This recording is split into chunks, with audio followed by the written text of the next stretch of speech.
Mike Beckham is the CEO and co-founder of Simple Modern.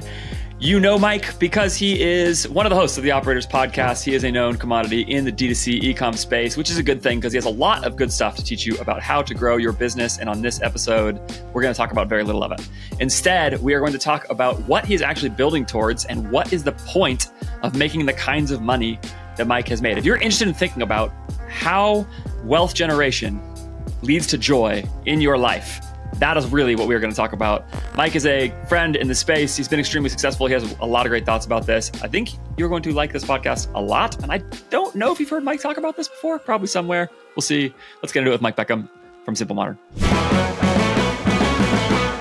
Is that like a bad hook, Mike, telling people? No, it's great. I love it. You're not gonna teach people how to be successful today? No, I love it. I mean, people have to. There's a lot of content to me talking about running a business and operating a business, and so if they want that, they can go to other places. This is Operators Podcast. Go to it right now. Exactly. Like we literally talk about it every week. So this is a great place to talk about kind of like why be good at operating a business? Why start a business at all? So you can sit on the porch, on the deck in Florida where you are right now. That's not a Zoom background. That's actually the ocean behind you. It's you're a on real vacation. background. Yeah. And so if you hear kids running around or something, that's real. That's we're at a house here with my kids and some extended family. But awesome. Flexibility is for sure one of those. I think like one of those things that you enjoy about having a successful company. Do you take when you take off of work, like on vacation right now, what you're doing right now could reasonably be considered work in some respect, but do you take the time completely off of work? Like, is it like a don't call Mike? No, not really. It's interesting. My co-founder, Brian Porter, he'll literally delete Slack off his phone. It's like, not even like he puts the out of office. It's like, basically like break the phone in half, throw it in the ocean. Like there's no way to talk with him about work. For me, I actually really enjoy just cycling down to like 15% of work mode, partially because a lot of my best business thoughts actually happen on vacation when my mind is kind of relaxed and I'm enjoying time with my family. Part of it also is like I just have a really high motor. And so I'm usually, from the moment I wake up to when I go to bed, I'm kind of going and my brain wants to be focused on something. And so like, for example, when we would go to Disneyland or Disney World with the kids when they were young, it's like we go to the park for a few hours. I'd bring them back, put them down for a nap. I would work really hard. Then we go back to the park. And this kind of hybrid model actually works really well for me. And some of my favorite work is actually done while I'm in the middle of a vacation. I'm going to push you on that in a future podcast episode and tell you to take more time completely off. It's probably true. My brain turns completely on it. And I've been amazed at how much the value of the thing I try to do is one day a week. I don't know if you do this. One day a week, try to take a day without looking at work at all, like a Sabbath, basically. And I have found that a day-to-day, end-to-end, no work has a different effect on me than a day-to-day with 5% of work. It has a meaningfully different, So anyway, that's a conversation for a future time. I love it. I love being pushed there because I think the research would say like you're at a brain level, like your brain waves and stuff, it is different. And and it's probably an area where, if anything, one of the downsides of my personality is that I so much like puzzles and challenge and things like that, I've loved that business has provided that, but also sometimes you're like, am I kind of using this as a drug or a crutch, that I just want the stimulation. And so it's an easy thing to go get that from. The business being fun to work on is precisely the problem, actually. I think when people conceptualize the idea of overworking, what they're thinking about is the idea that like some boss or client is breathing down their neck and making them work, and they really wish they didn't have to, but they have to do it because that's what they do to get their paycheck and they're a slave to their company or whatever. But in my experience in the D2C world, especially with a bunch of entrepreneurs, it's not that at all. It's that it's really fun to solve the problems. It's really engaging and stimulating. And so it is more like a drug. Like it's like the appeal of it, the pleasure of it is precisely the problem. And it's precisely the thing that I'll just speak for myself that I have to actually resist in some ways, because I want to work on it because I like my business and I like the people I work with. And it's also, that's another thing I've said, it's so much easier to work than it is to downshift my brain to play with my 5-year-old. It's like drastically easier. And so, but that nicely leads into the conversation point here, which is that I don't actually think that will yield the long-term joy. I think that's going to be a short-term pleasure that is going to hurt my long-term pursuit of joy. And so I have to resist it, even though I don't think it's like evil or something like that. It's just, if I'm optimizing my life for joy, which I'm trying to, then I'm just not sure that's going to work very well.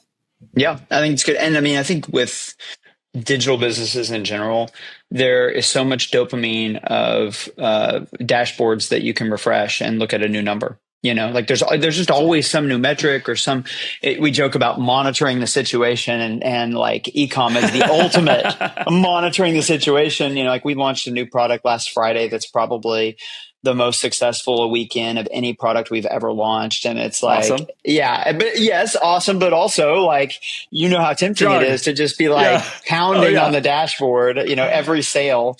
I'm going to have to resist it during this conversation. I'm going to have to try my best to not, while I'm at my computer, pull up a Facebook ads dashboard and check how my ad's doing or whatever. It's so true. Okay. So here's what I want to know. You've built Simple Modern into the like high 100 millions or something you've said publicly. It's just like extremely successful. You're one of the most successful people in the e-commerce D2C landscape.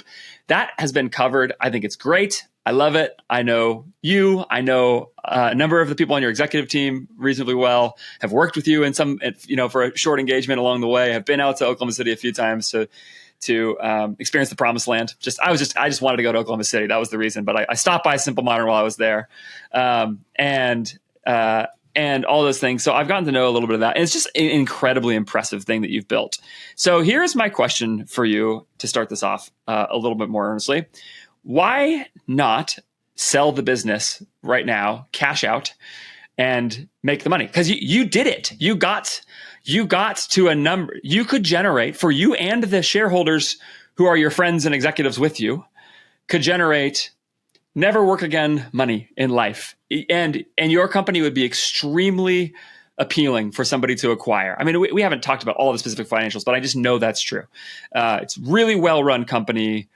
It's successful. It's growing. It's at a real scale at this point. You've got omni-channel. I mean, it's just really good company. So you could right now enter a sales process where by the end of next year or whatever it is, whatever the timeline it would take, cash out, have an incredible amount of money, be one of the richest people to ever walk the earth on the grand scheme of things, and go back to that deck that you're on in Florida and hang out all the time, or whatever else you want to do with your free time. Play a lot of golf, whatever, right? Whatever your thing is. Go to even more Thunder games. Why don't you do that?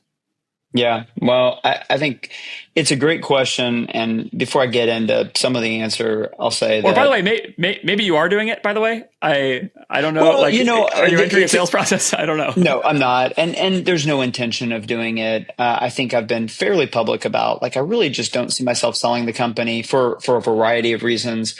But I think it starts with the question of just, what am I trying to get out of life, and how is the company a part of me getting that out of life? And that's, I think, that a pretty central question. And a lot of times when you start a business, it's just like, can I make a profit? That's the central question. Can I sell anything? And then can I sell anything and make a profit?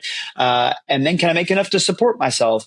And so in 2023, we had our first really big year. I don't know if you'll want to bleep it out or not, but it's like we did an EBITDA that year. So really big year. You were around I don't need to bleep it. Do you want me to bleep it? Hey, jumping back in super fast just to say that after Mike and I recorded, Mike thought it was probably wisest not to share the actual specific EBITDA number that Simple Modern had done. And so we bleeped it out for this part of the conversation, and there's a few more bleeps later in the conversation as well. The thing is, it doesn't really matter, because the point is that it's a really big number, and a bigger number than most people are dealing with, and the kind of number that makes you rethink your financial life. And so that's really the point. So the specifics don't really matter that much. We did bleep it. That's all you need to know. Let's keep going. And then the next year in 24, we followed that up with a similar number. This year, we won't be as high, thanks to tariffs and a whole number of things. Let me ask a question about that before you finish, which is, was much of that available to you in cash?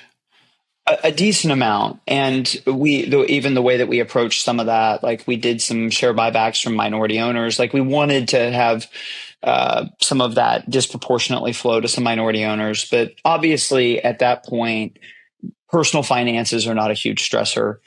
And I think what it triggered, I walked into that period with probably one of the more thought through viewpoints on, hey, what's the point of money? Why am I doing all this?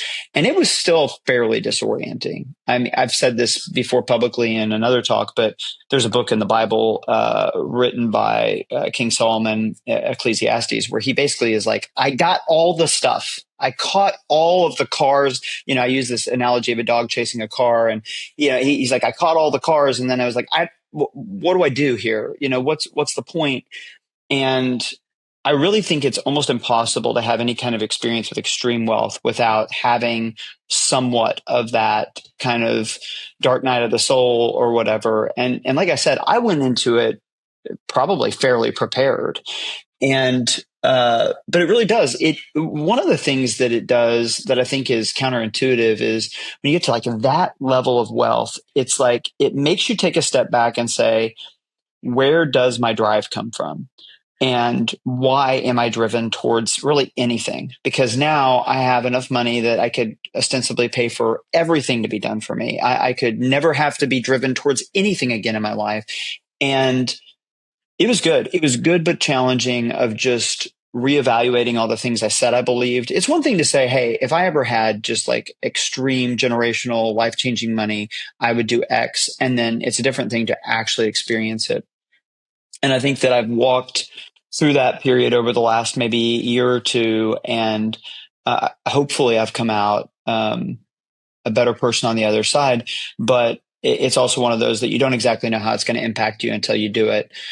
But going through it, I think ultimately has probably deepened my convictions about some things of how I think about my worldview, about how I think about money, how I think about trying to get what I want out of life, the role of working, the role of my company in such a way that I would not want to sell it at this point. And happy to get into all that. Yeah, well, you just gave us a nice layout for this podcast. So let's start before the EBITDA. And go back to what were your thoughts then, as best as you can remember them, that you said were really developed at the time, and then I have some follow-up questions. But let's start there. So you said you had thoughts about money and all that stuff. You and I are both Christians. That's definitely I know our commitment to our faith is informing our worldview on this, and that's probably dishonest in this podcast to not say that that's a part of the conversation and part of how we've connected. So I know that's in there, but there's a lot of Christians and a lot of people with all kinds of different views who would call themselves Christians and things like so. So yeah, obviously people in these kinds of conversations, religious commitments, faith commitments, worldview on the broader sense is going to inform the way they approach the question. So I know that's in there, and you can say as much or little about that as you want.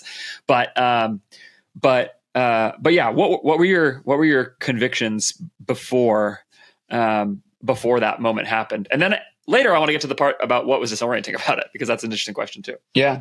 Well, so it's interesting. I want to touch on all that. One question that you have to answer is like, what really brings me fulfillment or joy in my life? And that's actually a pretty difficult question because some people don't actually have an answer for it because they've never really experienced it. I feel fortunate that I have, through a variety of things, really healthy relationships, meaningful pursuits, my faith, there's so many things where I feel like, okay, that really does bring me fulfillment and joy. And honestly, until you kind of have a framework of that or an experience of that, it's very difficult to answer any of these questions. I think this is where a lot of people get kind of backwards, is they're like, well, I've never really experienced it, but I think I would feel it if only this happened. It's really kind of a circumstantial view towards joy or towards fulfillment that I haven't experienced it yet, but the reason is that my circumstances haven't quite aligned. But once my circumstances, whatever I think that is, a certain number in my bank account, the right people around me, my wife looking a certain way, whatever, then I'm going to actually experience it.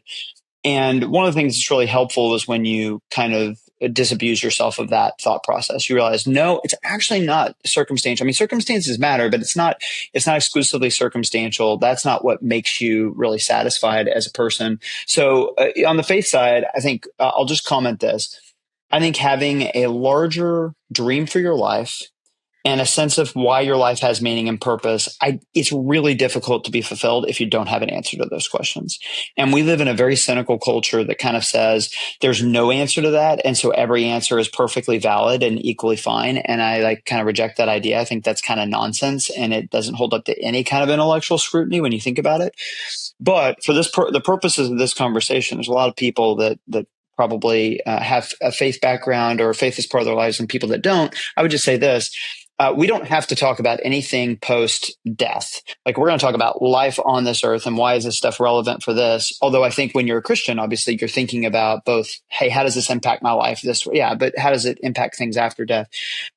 So one of the more formative things for me, obviously, was I was in nonprofit work for the first 10 years of my career. I raised my salary. We were, for college graduates, we were relatively poor. My first year that working in this nonprofit ministry, I made $18,000. And those years were very influential, mainly because I think a couple of things happened. One was that I realized how much of my joy, happiness, fulfillment, purpose, all that stuff came from being around the right people. That I think when you have control over your environment and the people you spend time around, I think that's one of the maximum drivers of satisfaction in life. And so if you believe that to be true, and there's a lot of research that says this, there's that phrase that you're the average of the 7 people you spend the most time with.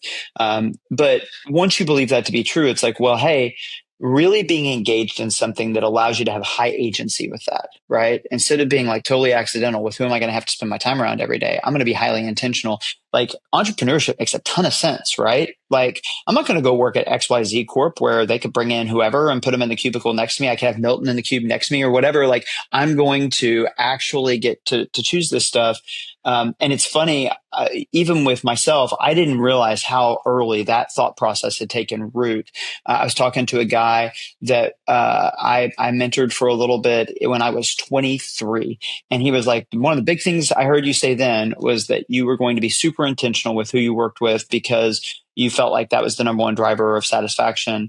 And I'm like, man, okay, so I really have been saying this for like multiple decades. But it's played out. So like one of the ways I describe it is, I think we obviously believe this. Like, you pick a spouse because it's like, this is who I want to be around. And you have kids and you invest in your kids and you hope that you want to spend a lot of time around them. You pick the neighborhood you live in, the friends you're around.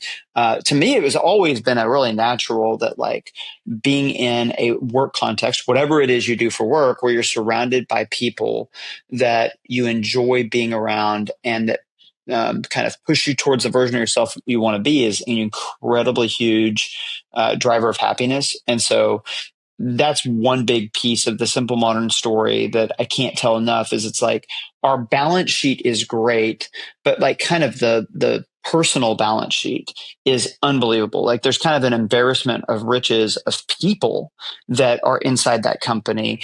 And that far outweighs the financial balance sheet. Like, you've spent time with, like you said, several people in the company. And it's like you spend time with some of these people and you're like, man, what a joy that I get to spend time with these people every day. So one of the things I've started to think about is a company is a container for organizing another sphere of your life in the way that you desire. And I knew that being around the right people or people that I wanted to be around was one of those things that I wanted to have high agency over. And so I've used the container of entrepreneurship and Simple Modern to be really intentional about that. In fact, just to take it a step further, we started another brand this year. Trevi promoted one of the executives from Simple Modern. And I have spent a ton of time with Corbin Wallace over the last year because we are building that company together. And so I have actually I've thought about it at this level of deliberateness, Andrew. Anything I start from here on out, I'm going to start the company as an excuse to spend a lot more time around the person that is leading that company. One of the great joys of my life and business is working with my friends at More Staffing. More Staffing is a staffing agency in the Philippines that connects you and your business with really good e-commerce talent from the Philippines so that you can plug into your business highly qualified, excellent professionals from the Philippines. And you can do that while maintaining a lean OpEx and staying affordable as you build your team. I would not have the business that I have right now without my friends from More Staffing. I really mean that. They touch in some ways every part of what I am doing. You've heard me say I'm launching a brand. I fully intend to build every part of that brand primarily with my Philippines first mentality, where the first place I'm going to look for talent is in the Philippines across the business. If you're still thinking about Filipino talent in your business as extremely low level, entry level, $3 an hour, $5 an hour, virtual assistant kinds of things, there can be value in those positions as far as they go, but it is really missing out on the opportunity, especially because More Staffing was built and formed out of deep e-commerce profiles and resumes themselves. They've worked in US-based e-commerce businesses for a long time. They know what the needs are. And so if you need help across any part of the business, whether that's supply chain or operations, finance, marketing, graphic design, video editors, there's all kinds of places where More Staffing can make an impact on your business with incredible talent. You should take a call as you begin to scale your business and keep building while keeping your OpEx lean. It is an incredible value proposition for you and for your business. And it's also an incredible way in the context of this episode to create value for people who are incredibly hardworking elsewhere in the world as they join your company and experience what you are building and get value from it. So go check out More Staffing by going to morestaffing.co/AF, morestaffing.co/AF. The link for that is in the show notes or the description of this episode. They're going to help you with every part of the process: recruiting, training, coaching, onboarding, all of it. They're really great. And they even give you a 1-year guarantee. So if talent doesn't work out for a year, they'll help you replace that talent at no additional recruiting fee. That's a really good deal, way longer than most headhunting groups will give you. Go check it out today. I had Corbin on the show to talk about Trevi and the opportunity with it. And I know that that didn't mean that you had to make a bad business decision to do it, right? Like Trevi is a really good opportunity. I don't know how it's going. It seems like it's going really well, but like it, it's at about a $10 million annual run rate right now, and that's awesome. It's breaking into profitability, and so for whatever we're at, 250 days in, I think that's pretty good out of the gate. And but it's like, the way that Trevi has made my life richer this year is it's not primarily the valuation of the company. It's that I've spent a lot of hours with Corbin, and the other piece that I kind of alluded to, I have to have challenge in my life. Not everybody's like this, but I am. If I don't have it, I'm at this, I'm in Florida. You know what I was doing last night till midnight? I was working a puzzle. I never get to work puzzles, but they bring puzzles here. They bring these big 1,000-piece puzzles, and we work this 1,000-piece puzzle.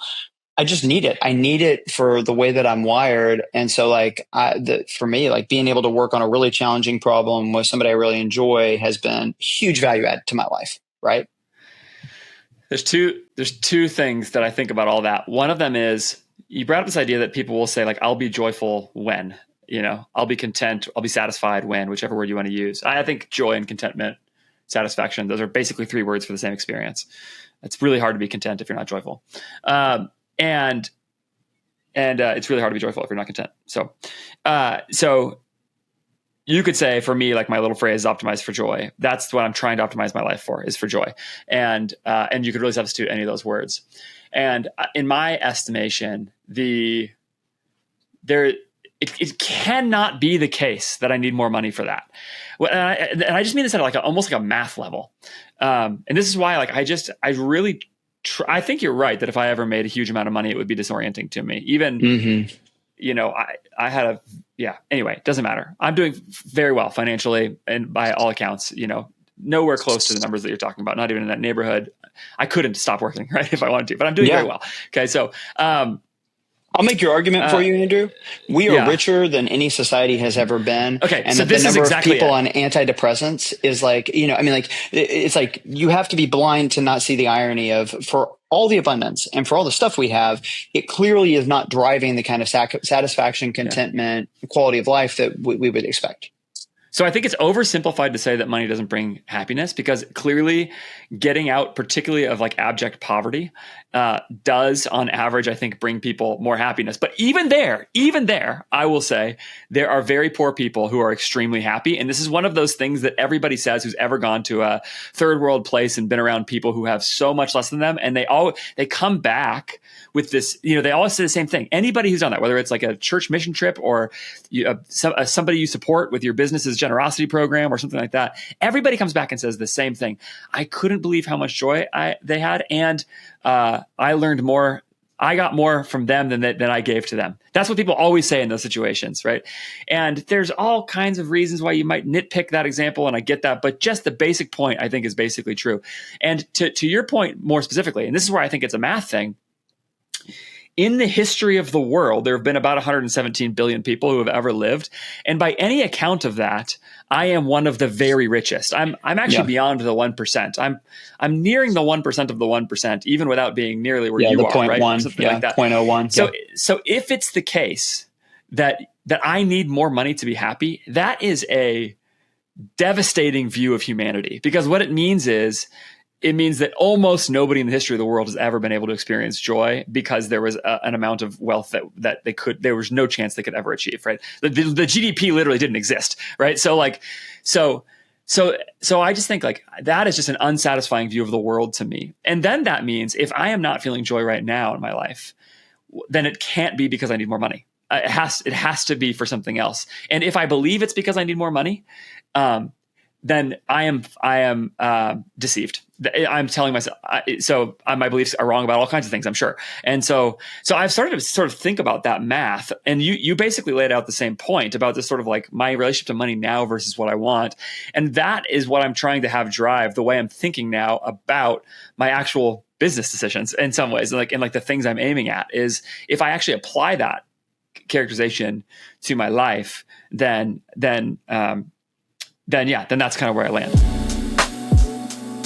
Mike Beckham has become a friend of mine in the e-commerce space through all kinds of connections, and it has been a really important relationship in meaningful ways in my life in business. When I went out on my own for the first time, starting my own company, I did that with Simple Modern as a client of mine. And that relationship with Simple Modern and their team and Mike and their team was really important. Those relationships will be really important for you as well. And that's why you should join Workspace 6. Workspace 6, go to workspace6.io, is a private community for e-commerce operators and executives from your team to meet, connect, build relationships, build network, share help with one another, and access all of the knowledge that people like Mike, who are members of Workspace 6, who have built big companies, who are ahead of you in the journey, who can tell you what it is like to have success and to have challenges both, and can talk you through those, can talk you through simple tactical questions like what's working and not on Meta for them, what's working or not on Google or AppLovin. They can help you vet those kinds of questions.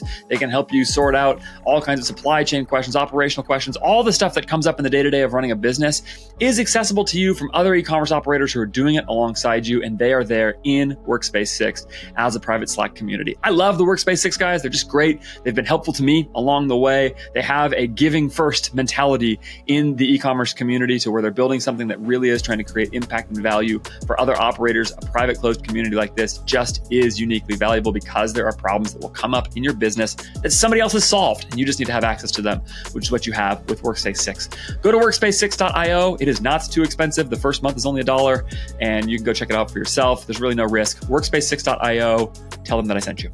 So I've got an analogy here. I don't think I've used this analogy before, but I think this holds up. Money is a tool, and that tool can do things. It makes it easier to do a lot of things that you could do with other tools. It makes it possible to do certain things that you can do with very few other tools, or maybe not at all. And so saying, I would like to have more of that tool in my tool belt is a very logical thing, very rational, believe in that idea. The problem is, the more of that tool you have in your tool belt, the more you feel like you just have to use that tool. And that is the trap with money. The more that you feel like you have to use it to drive joy, happiness, contentment, whatever, then it's quicksand. And this is what most people don't realize. So it's like the idea that if I always had this tool available and there was a situation where that called for it, I could use it. Would that make my life better? Answer unequivocally, I think is yes. right? The problem is that, you have $10 million in the bank or whatever. Then you start thinking, it's like the phrase, when you're a hammer, everything looks like a nail. When you have $10 million in the bank, it starts to look like every problem is a problem that you should pull the money tool out for.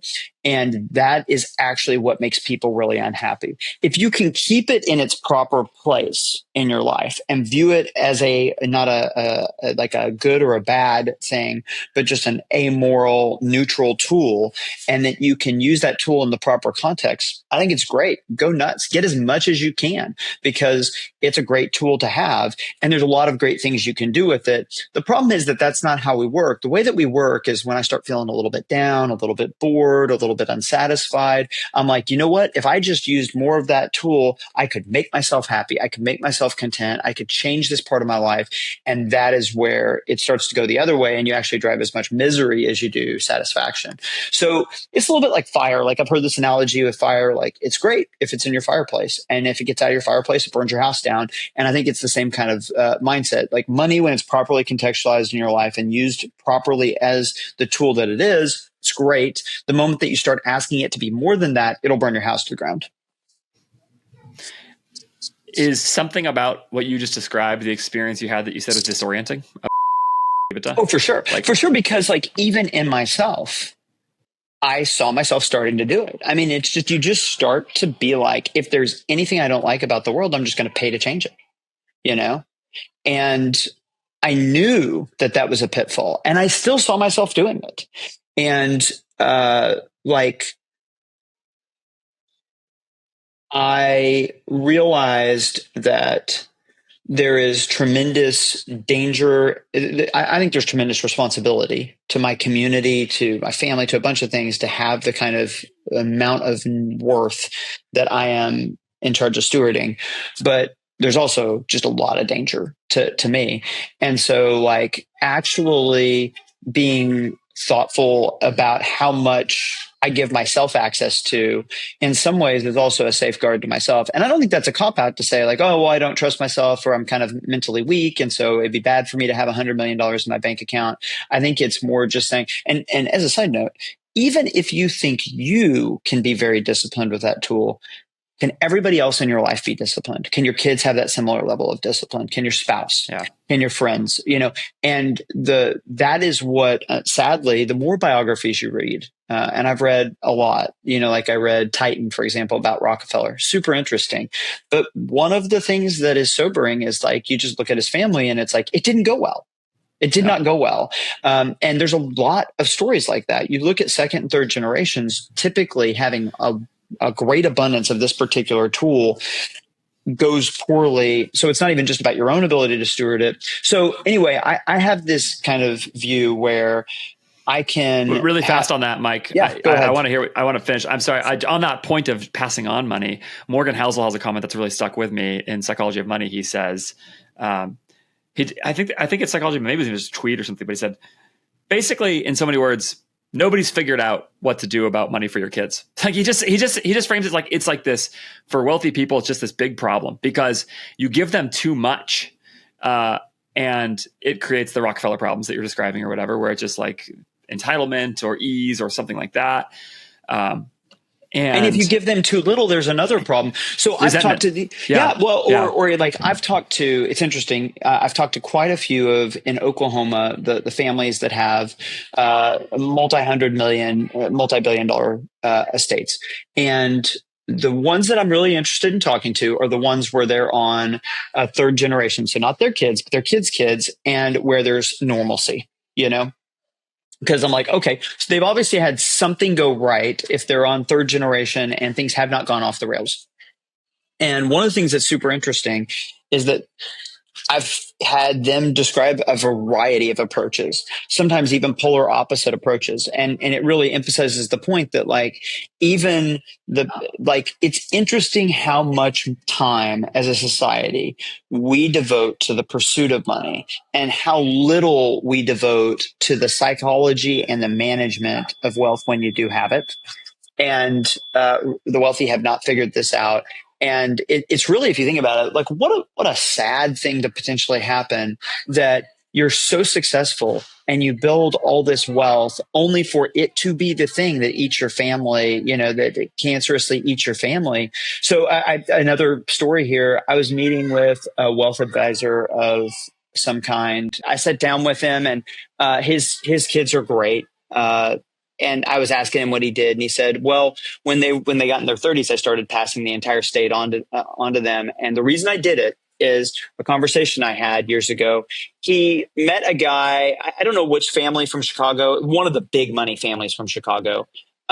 He met I think the son. The father made a bunch of money. I don't know if it was like, I don't know which family it was, but one of the families that made a ton of money in Chicago, the son of the patriarch that had made all the money, he had become friends with him. And the guy said, the worst part of my parents leaving me nothing is that they did give me their name and they didn't give me any of the money. And so what I have is basically the expectation that I have a lot of money from any room I walk into, but I don't actually have the money. So like if my, my community is raising money for X or Y, of course they're going to ask me because they assume I have all of it, but I don't have any of that. And so that stood in my mind also, that my kids, just because they're going to have my last name and people are going to know that they're my kids, they're going to be treated and viewed differently. So there are no easy answers here. Unfortunately, the right answer, but in fact, Andrew, this gets to the very point that I've been trying to make. We're like, what's the right answer? How much money do you give to your kids? What are the trusts? What are the mechanisms? And the only answer that really works here is that you just have to teach them about the tool and the right way to view that tool mentally and emotionally, because regardless of what you choose, it can go poorly if you don't give them that education.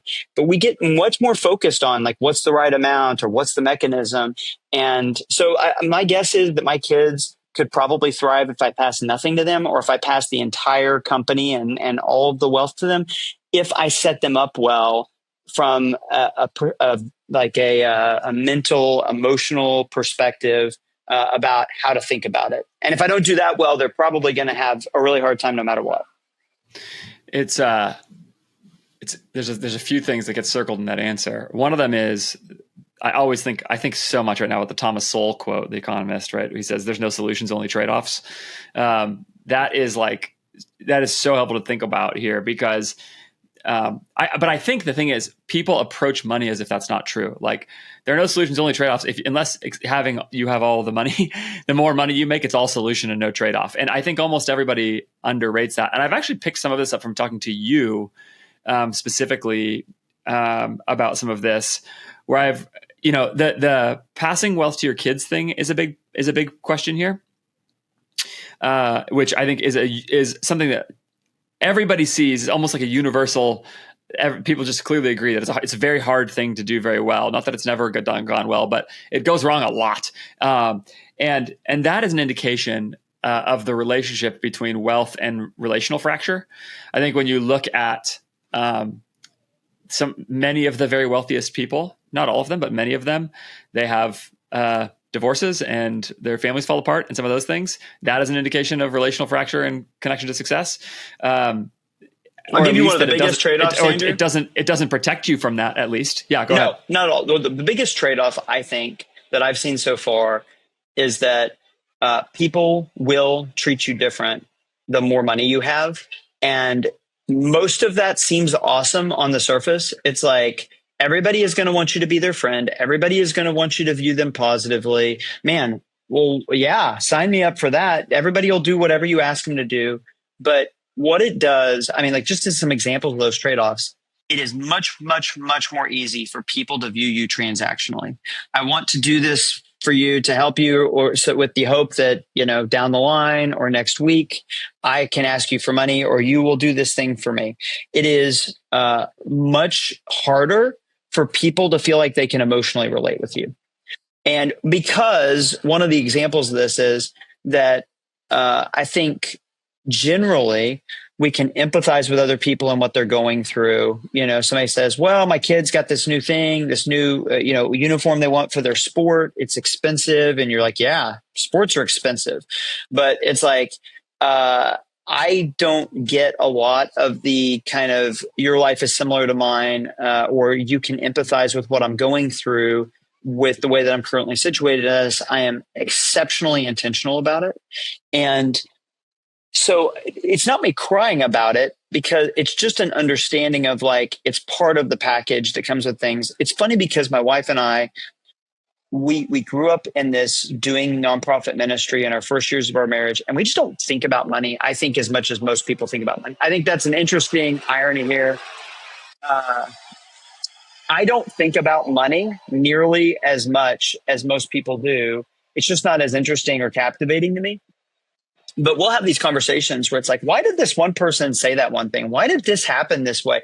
And like 90% of the time, the answer is like, oh, it's money. And it's like, it doesn't even dawn on us at first. It's like, oh, that's why this thing happened this way. And so the trade-off in how you are viewed, how people react to you, the level of honesty and transparency people will give to you, it's a significant loss. I miss it. I mean, I believe that this point landed on me most when we were together last year at one point with some other folks talking about this kind of stuff. And you told a story, I think, at some point of somebody coming to you and asking for some Simple Modern stuff, some bottles or some backpacks or something like that. And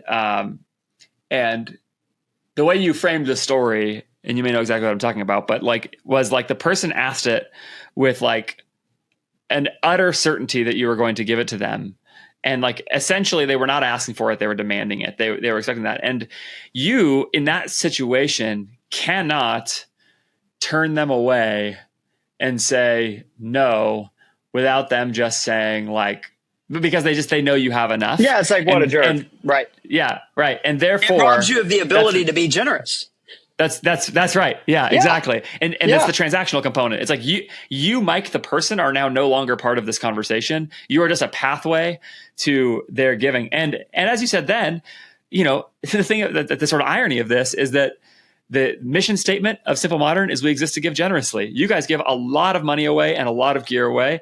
It's core to it. I know for a fact that you shut down the company's operations at points to bring in your charitable partners. So you're not just scratching off a check so you can put it on your checkout and people can feel good about making their Simple Modern purchase or whatever. You guys are actually engaged with the charity. So generosity is tied into the culture at Simple Modern. I've been around it. I know it's true. And you guys care about it a lot. And yet actually, like you said, in that interaction, there's this cost because of the transaction is, and what that ladders to is something that also I've heard you point out that has really, really stuck with me, which is that if relationship is the core source of joy in your life, that one of the problems with wealth that people underestimate is that it actually works directly against relationship. And if relationship drives more joy than money, then that's a real cost. It's a real cost. And by the way, nobody will be sympathetic to it because they'll all be like, oh, boohoo.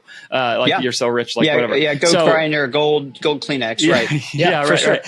And that point, that relationship is actually the source of joy, has really stuck with me. And almost every story you're telling in this, I've been listening for it, and I hear it in almost every one of them, that in some way, the achievement cuts against a relationship, whether that's family, friends, something else. And unlike actually in your business culture, where you've actually driven relationship into the business culture so that the people who are working with you, the success is actually part of the joy. You get to experience it together. People are sacrificing together to do it. People are working hard together to do it. And now it's sort of a natural, the success is the natural end of the hard work, and it's sort of organically connected to it, as opposed to this thing that lingers over the relationship from the outside and creates a cost or something. And again, people are going to say boohoo, even to me saying that. They're going to make it sound like these two rich white guys sounding off on a podcast about how hard it is to be rich. And that's exactly the point again, which is well, I'm not saying that exactly. I feel very grateful and blessed and all those things. I'm just saying, I think your point about that is important, because if it's true, and if it's true that money has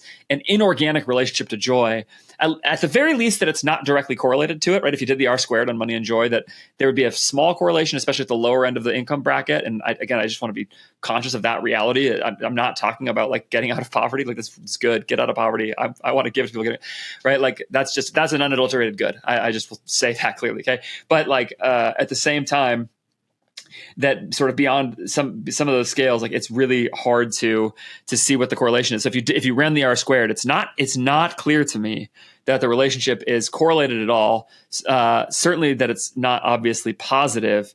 And I think there's a chance that it's negative, though I'm not really willing to say that. I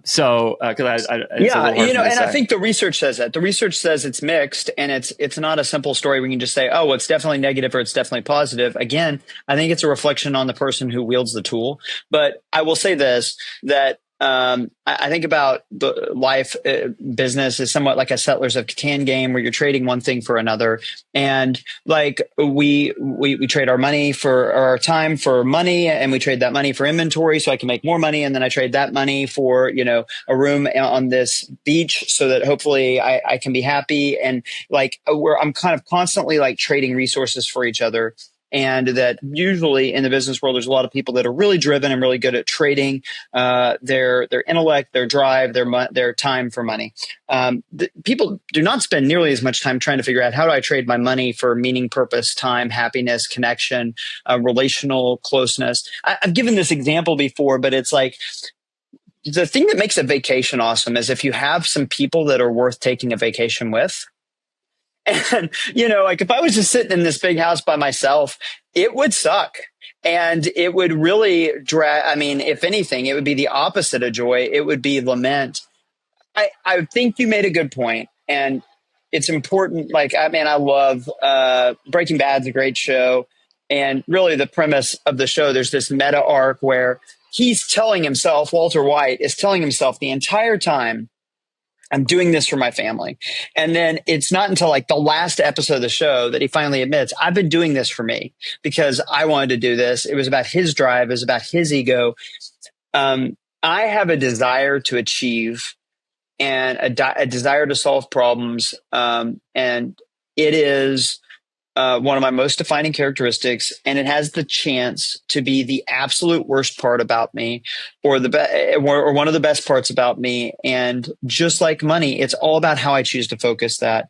And what I know is I know that drive and that ambition pulls against relationship, and that I have to find a way in my life to channel the good parts of it to the best extent I can, and to minimize the negative aspects of it. And so, as I mentioned earlier, one of the reasons I wouldn't sell my business is I'd go crazy if I didn't have something to work on, Andrew. If I didn't have something to be driven towards and something to work on, like I'd invent something, I'd go buy a bunch of puzzles, or I would create something. And so the business is incredibly healthy. I'm kind of like, it's kind of like with border collies. If a border collie doesn't have anything to do, it'll just start like herding the couch. It's just like it's bred in it to do things. And there is some of that in me. And I think many of the people who listen to your pod, it's the same thing. It's like we're so naturally driven. And I've learned how to kind of funnel and focus that with this larger knowledge that, okay, what I'm really after in life actually isn't problems to solve or boxes to check, achievements to accomplish. It is connection to people. But a lot of the time, I sure feel like what I really want to do is just go accomplish. And it's crazy, by the way. They've got this helicopter. They just ferry people up and down this beach. Yeah. But anyway, like I'm learning to kind of balance that duality in myself. And I think anybody who's honest with themselves, you have to look inside and say like, okay, who am I really, and what are the parts of that, and how do I kind of create the best version of myself with the kind of the tools that I have? And so for me, that's what part of it is. It's like, okay, I've got this ability to make money. I've got this ability to achieve. This could be a really bad thing. This could be the type of thing that leads me to being divorced and lonely and not in healthy relationships.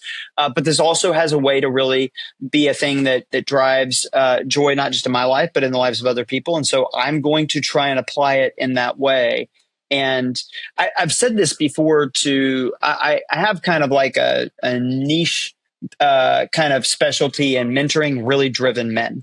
And one of the best pieces of advice that you can give to, and this works for really driven women as well, is that the biggest risk is not that you're going to find something and work really hard on it. It's having the judgment to know what those things are. Because your drive, you're going to see any challenge you see, any mountain to climb, you're going to see it and be like, I can do that. I should do that. And I think what I've learned probably as I'm in my mid 40s is I'm just more selective. I don't have to take on every challenge. I don't have to conquer everything that needs to be conquered. And I can think about it in this larger context of like, hey, what makes sense in my life? So like, could Simple Modern be a $1 billion company? Probably. Am I driven to do that? Not particularly. Like, I'm going to grow it at a rate that makes sense where I can make the kind of impact and be the type of leader and the type of husband that I want to be. And I've told people all the time at work, if I end up being a better CEO than husband or father, then like I've failed somewhere along the way. Yeah. Yeah. You said something else earlier in that, and it was something that you said about how you had to have a puzzle and you stayed up till midnight working on a puzzle. And I think a lot of people recognize that the sort of truth that is in that story, which is that discomfort and struggle and challenge is like really good. That you want to have that in your life, and if you don't have that, in fact, that in some ways you start to seek it. You start to go like, I need that, and I need to think about it. Now you can, just like everything, you can overdo it, but that it's like a really important part of purpose and joy in life, and you have to have struggle and challenge. But one of the connections, and this is just my view of the landscape of sort of the entrepreneurial world that you and I live in every day, and sort of with founders in the community, is people will almost all agree with that statement. I think most people listening to this or watching this will say, that's right. Yeah, discomfort is really important for joy. But then they will organize their lives around with the hope of an exit, and in their minds, the idea of producing the end of all discomfort in their lives, right? So they'll say, on the one hand, it's really important to have discomfort, but then they're like, okay, I'm going to exit, and then after that, I'm going to have all this money, and I'm going to have a bunch of luxury, and my whole life will be luxury all the time. Basically, I'll fly first class or private or whatever on everything I do. I will never experience that. And and I don't think people are lying when they say discomfort is good. I think they're just not realizing that's what they're trying to do. They're not going, wait a minute, that actually might not be the outcome that I necessarily want. And that perhaps I ought to think about my goals and wealth, not in a way to minimize my discomfort. Like that actually, that's not the goal of this. Because if I do that, again, it will create a cost on me, which is that it will shrivel my soul. That's what it will do. Well, you see rich people doing this. It's like, I'm rich. I'm going to try and climb Everest. So like you'll see even the wealthy pursuing it. But I do think one of the things that can happen, I was really intentional about building the culture, the team at Simple Modern, so that I would never get to a point where it was like, I have to get away from this. And I do think entrepreneurship is unique in that, for a lot of people, they're like, I've been going through extreme discomfort for the last 3 years, 5 years, 7 years. And it's easy to want to go ditch to ditch. It's like, man, I am just tired. I'm just ready to be done with this grind. And I can really get that. Like, I think everybody, like there's a finite amount of just challenge that is healthy. And so I think the thing that really extended my runway and helped me to keep a positive framing on all this is that I tried to build a company that I'd want to work at for 40 years. And that most of the conventional wisdom out there is like, well, here's how you build a company that you can sell for the maximum amount or whatever.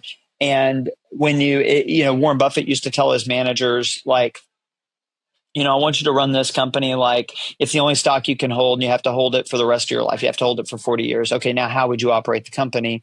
And I think that my advice to anybody running a business is like, yeah, don't build a business to sell it. Build a business that you would want to work in for 30 or 40 years. And then, hey, if the right offer comes along, I'm not against the idea of selling something that you've created a lot of value in, but don't do it to run away from a thing. And a lot of times it's like, oh, you know what? It's kind of toxic environment. I don't really get along with my co-founder anymore. Things are really hard. And this just feels like the right way to get out of that. And it's like, I think you're especially vulnerable to not getting what you want out of that transaction when that's true, because you're running away from something. And the healthy place to sell is when you really do value something and you're like, I could do this indefinitely. And then it's like, okay, well, in light of that, now there's an offer that makes sense. Hey, that's fantastic. As you and I know, what most people do that go through an exit, a lot of them, they take a couple of years off and then they're like, I think I need to start a new thing. So yeah, there's something interesting in that. My incoming COO is an example of that. Well, it was the first question I asked Patrick when he was telling me about his acquisition. I said, how you been doing? And he was like, not great. He was like, the first 2-3 months were we're okay. And then like, months 3 through 7, I can't remember what number he gave me, but he was like that. It was pretty rough. And so like, I definitely try to talk to a lot of founders that have gone through exits. And I think that has informed some of my view as well, is that the track record of people post exit is that it's very difficult to go through an exit and not experience some level of depression. I think some of that is that you get a lot of your identity tied up in the thing. It's not just a thing to work on and a thing, to funnel your achievement towards, but it's also a sense of your identity. And so, again, that doesn't mean that nobody should ever exit, but like people should be eyes wide open about what's on the other side of that. So if we circle the kind of themes of this conversation, I don't think either of us is against making a lot of money or exiting your company or building I mean, it sounds like building for an exit. Maybe you wouldn't exactly say that, but like, I'll go a step further, Anu. I think it's awesome. I am trying to, I wouldn't say maximize how much money I earn, but it is important to me to grow the amount of economic influence that I have with my life.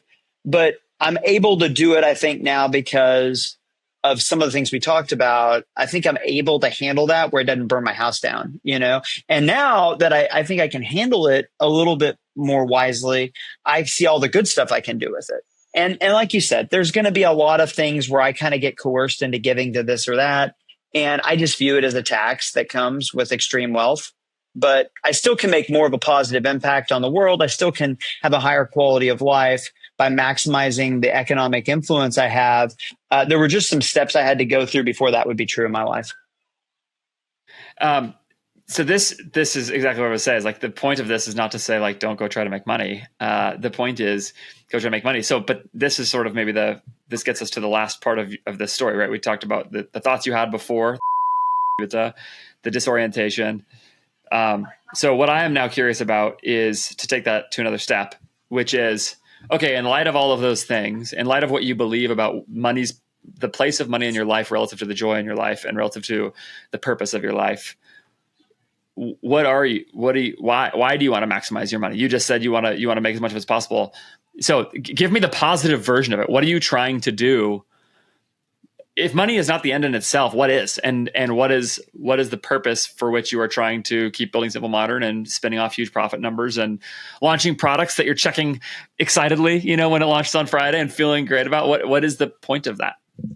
So I think my worldview, and I've never articulated this fully clearly, so I think I have a qualitative idea, but I'm going to try and put this into words.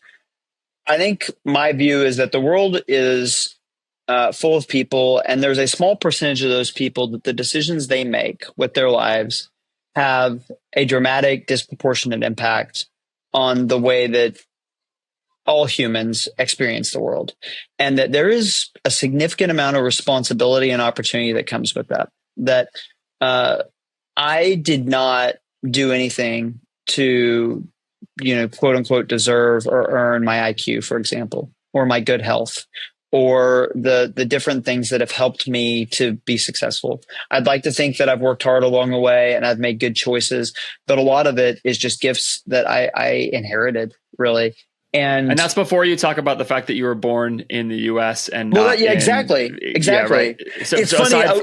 Aside from you're not born in Burkina Faso, I'm so in the weeds here, but like I was playing this game with some friends of mine. You've played those video games where at the beginning you've got like a certain amount of experience and you can kind of divide it up under different characteristics of your character. And I was like, okay, imagine before you're born that it's just like a video game that you get to choose. You get to choose when you're born. You get to choose where you're born. You get to choose your gender. You get to choose your race. You get to choose your IQ. You get to choose, all this different stuff. But you have a limited amount of points to decide what are the things that would matter the most. And I think you nailed it. It's like when you really start to go through that exercise, you really do come to that. More than anything else, being born at this point in history and being born in the geographic location I was puts you ahead of 99.999% of human lives that have ever lived. And it's like, I didn't choose that. That's just where I got dropped into the narrative. But so I feel like I've got all these gifts and that if I use them well, not only do I have the opportunity to live a really fulfilling and meaningful life, but also I have the opportunity to really make a positive impact on the lives of many other people.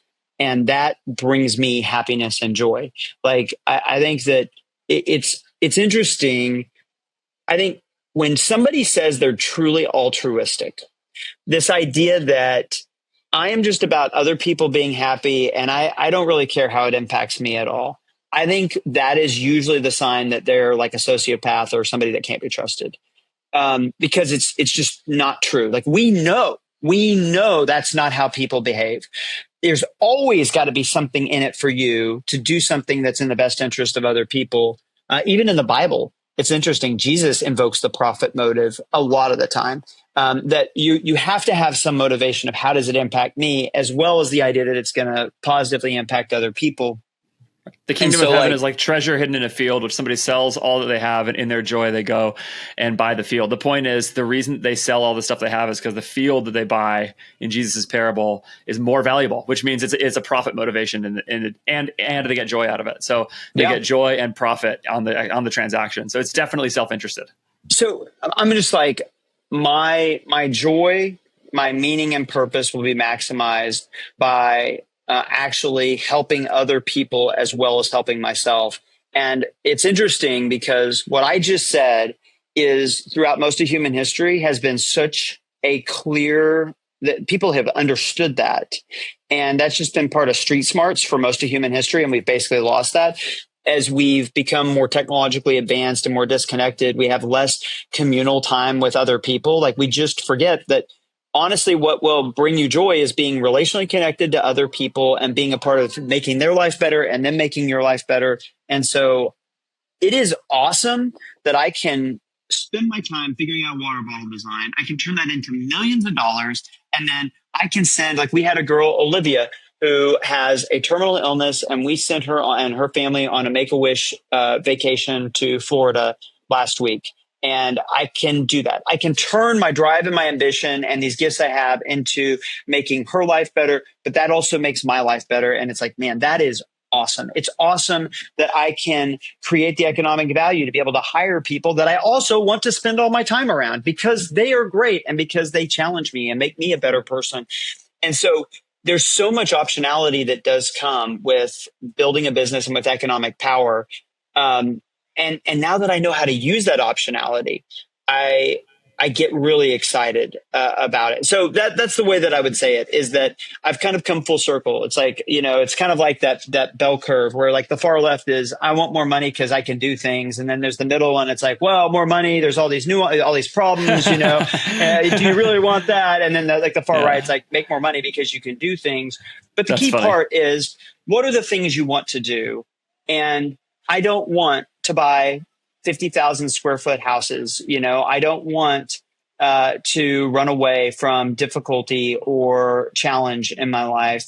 I want to pursue joy and connection and relationship in mind. I want to make the lives of other people better and find meaning and purpose through that as well. And because I know those things to be true, and that's not going to be true for everybody. Maybe other people are going to find that question, but at least for me, it's been very motivating. And I think it's also why I'm 10 years in with Simple Modern. We have our 10-year birthday next month. And I could easily do this for 10 or 20 more years. I'm not in any way tired or out of gas. In many ways, I feel like I'm as juiced up as I've ever been. What is the place of luxuries and comforts in the midst of that? You just described a lot of purpose. You're also in Florida. It looks like right next to the water. I think they're fine. Lots of photos and videos of you at courtside at the Thunder in the championships. I have grown up here. I've grown up a lot here, Andrew. I used to have a very nice things are bad, and I've grown out of that. I think the way that the trick that I've learned is that it is good to have things to look forward to. And so when you buy the nicest of anything, just know that you don't have anything left to look forward to. It's kind of like the Thunder. I sat courtside for the Thunder winning an NBA championship. I'm never going to get back to that level of feeling, ever. that's the peak. And it's like, I don't regret it, but it's like, that's the peak. And I should know that's the peak. And it's like, when you buy the nicest car, you buy the nicest watch. One of my favorite things I did, is like, I would sometimes set goals for myself of like, when we achieve X, I'm going to buy Y as a reward or kind of a memento of that. And I think that's really healthy. But I think the other side of it is, for me, am I balancing it out with being sacrificial in some areas of my life? The reason why that's important is if I start to like view like my money is exclusively for me to buy things for me, then I'm really running into that danger of that tool, like kind of burning my house down. And so, but when I'm like, I can use it to do nice things for myself and my family, but also I'm going to use this to improve the lives of other people, and I can find some balance. I think that that's probably the place to be. I mean, the other thing that's super interesting is I used to have this zero sum mentality of like, nice things are bad because you're using that money here instead of over there. And what I've kind of learned over time is it's like, well, I can create more value. And so anyway, I've grown up a lot there. My brother helped me. There's still things I don't do. Like I flew coach here, in the back of the plane, and like I don't fly private. I've flown private twice in my adult life, I think. But I'm not judgmental about it, and it's more of like a personal challenge of like, am I viewing everything as for me? That's or, right. Do I become the kind of person who can't sit coach? I actually think that's a big deal. Like, I think that sounds probably silly, but like, and like I'm 6, almost 4, a little more legroom goes a long way for me on an airplane, right? Like, but I still want to be able to say like, I actually already can fly from California to New York in 5 hours, and it's pretty comfortable. If that's not good enough for me, like, then like there's actually a problem with me there. Like I've become too accustomed to the comfort at that point. And I know that sounds silly to some people, but it's that same thing. It's like relationship and care. So yeah, I think finding a way for those things to fit into at the same time. When I get bumped up because my credit card points, I'm going to sit first, so it's like, what I mean? Yeah. Like I have a business and there's expenses and something like that. So yeah, I like there's like some kind of mix there where I don't feel bad if that happens, I'm like pretty stoked if that happens, so. Well, and you and I both have kids, but it's like, it really is like, what are you modeling to your kids? I think that I've found myself, what are you modeling to your employees? What are you modeling to your other owners? I think is something like when you have co-owners, like I want to model that I am content. Like there's a great, going back to Rockefeller, I think this is a Rockefeller. Somebody asked him, how much is enough? And he said, just a little more. And I actually want to be a person where my answer to that question is a heck of a lot less than I already have. And that I think that's a really healthy place to be, is where it's like, so my attitude with the money has always been, I guess I frame it like this: you're going to die and you're not going to have your money. That's right. So you're going to lose it. That's right. So really, it's just a question of how is it going to exit your possession? Is it going to happen during your life? Is it going to happen when you die to be squandered away by future generations that you probably won't even know? Like, how's it going to happen? And once you get like open-handed of like, oh, I don't get to hang on to any of this, and it's definitely going to leave my possession, then it really opens up being a lot more intentional about, okay, well, how do I want it to like leave my possession?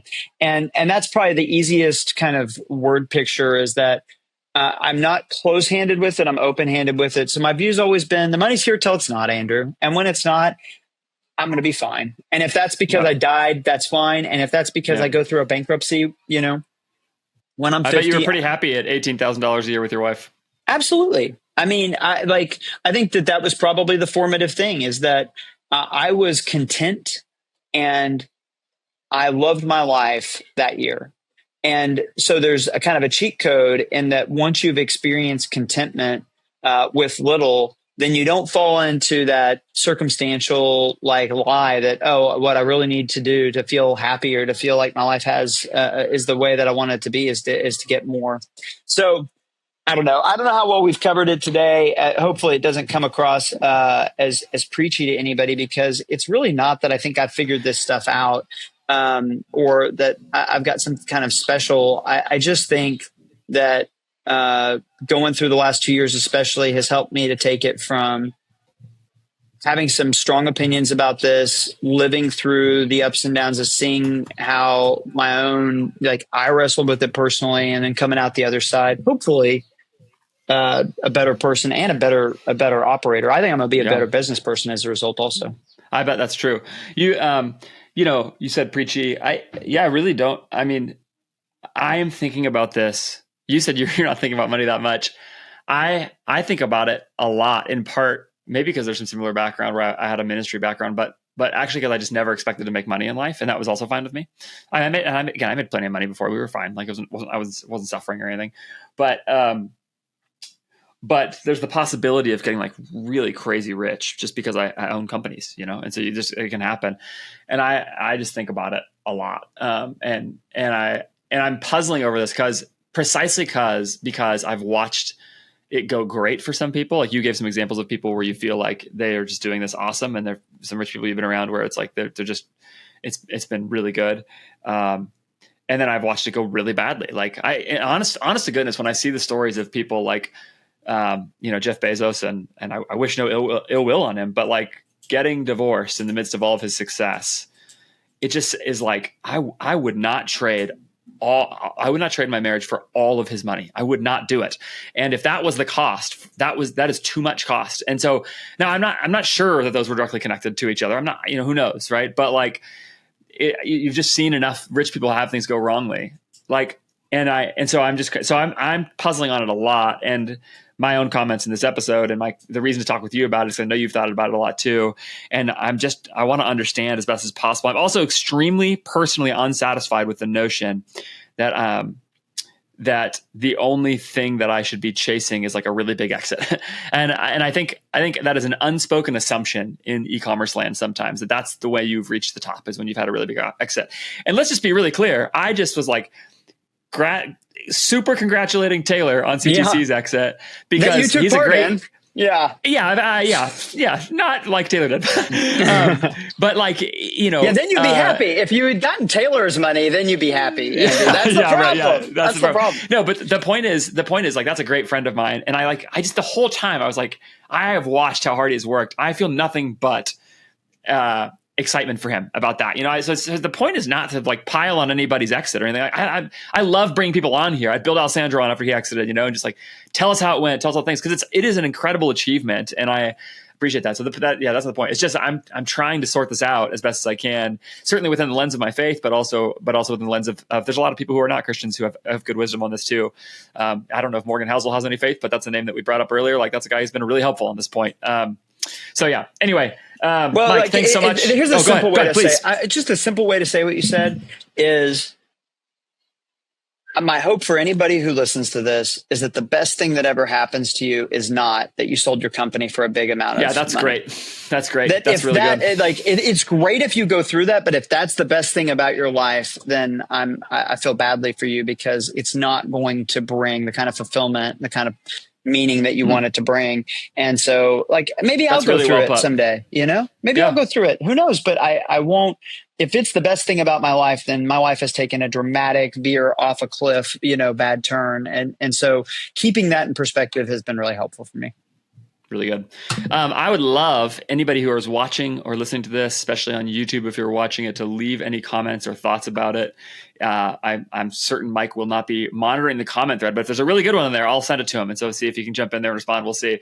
And I would love to hear what you have to say about this. If you think we're just off our rockers, just say it. That's just fine. Your comments are welcome. So leave those there. Mike, thanks so much for your time. Everybody should go listen to and watch The Operators. You don't really need me to tell you that. If you listen to or watch my show, you are aware of The Operators podcast, and you should go check it out.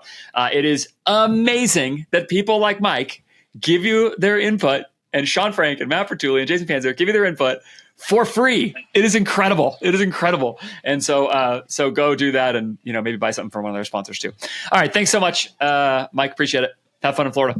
Thanks for having me. Thanks so much for watching or listening. As I said at the end, I would love your thoughts on this episode. Leave them in a comment. That's the best place to do that. It also helps me. So if you like this and you like my content, leaving comments really helps. So does subscribing and liking wherever you're doing those things. And of course, you don't want to miss all the content that I have coming. I've got a lot more really good stuff. I'm going to start a new series soon with my friend Richie Mashiko, who is the CEO of She's Birdie, which was last year $6 million in debt.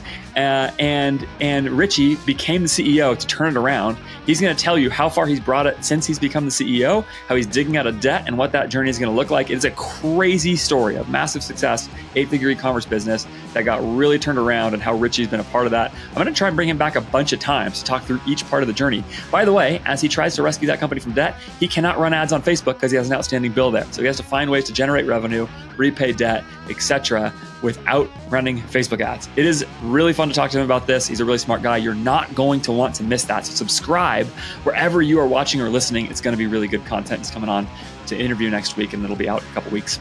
First episode will be. Also, go visit Workspace 6, workspace6.io. They are awesome. Like I said, private Slack community for e-commerce operators and executives. And my friends at More Staffing can help you build your business with incredible talent from the Philippines. Go to morestaffing.co/AF. If you want to work with AJF Growth as your agency, I'd love to talk to you. Fill out the form on my website at ajfgrowth.com. And of course, you can send me any other thoughts or comments at podcast@ajfgrowth.com. Also on my website, you can sign up for my newsletter. Just drop your email in the pop-up or in the footer. That's it. That's everything for this episode. Thanks so much for watching or listening. I'll talk to you next time.